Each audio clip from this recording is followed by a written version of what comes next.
తెలంగాణలో సంచలనం సృష్టించిన ఫోన్ ట్యాపింగ్ కేసు దర్యాప్తులో కీలక పరిణామం చోటు చేసుకుంది.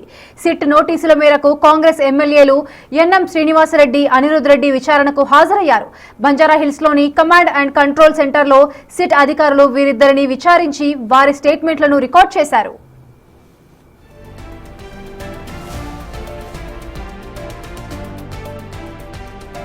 తమతో పాటు తమ కుటుంబ సభ్యుల ఫోన్లు ట్యాప్ అయ్యాయని ఫిర్యాదు చేయడంతో తమ వాంగ్మూలం రికార్డు చేశారని ఎన్ఎం తెలిపారు. గతంలో అధికారంలో ఉన్న బీఆర్ఎస్ మరోసారి అధికారంలోకి రావడం కోసం అందరి ఫోన్లు ట్యాప్ చేసి రాజకీయాలు చేసిందని, అయితే ప్రజలు తిరస్కరించి బీఆర్ఎస్ కు బుద్ధి చెప్పారని అన్నారు.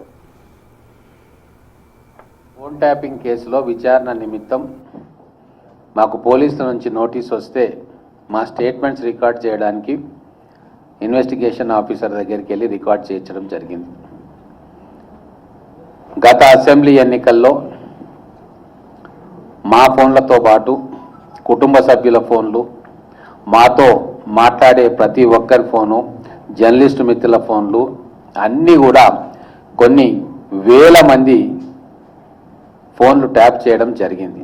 అవన్నీ తెలుసుకొని మేము ఇమ్మీడియట్గా అధికారంలోకి వచ్చిన తర్వాత మార్చ్ అనుకుంటా, నాకు గుర్తున్నంత వరకు మార్చ్ 2024లో నేను కానీ, మిత్రులు అనిరుద్ రెడ్డి గారు కానీ, ఇంకా చాలామంది ఎమ్మెల్యేలు, అన్ని పార్టీలకు చెందిన వాళ్ళు కూడా డీజీపీ గారికి కంప్లైంట్ ఇవ్వడం జరిగింది, కమిషనర్ గారికి కంప్లైంట్ ఇవ్వడం జరిగింది, పోలీస్ కమిషనర్కు.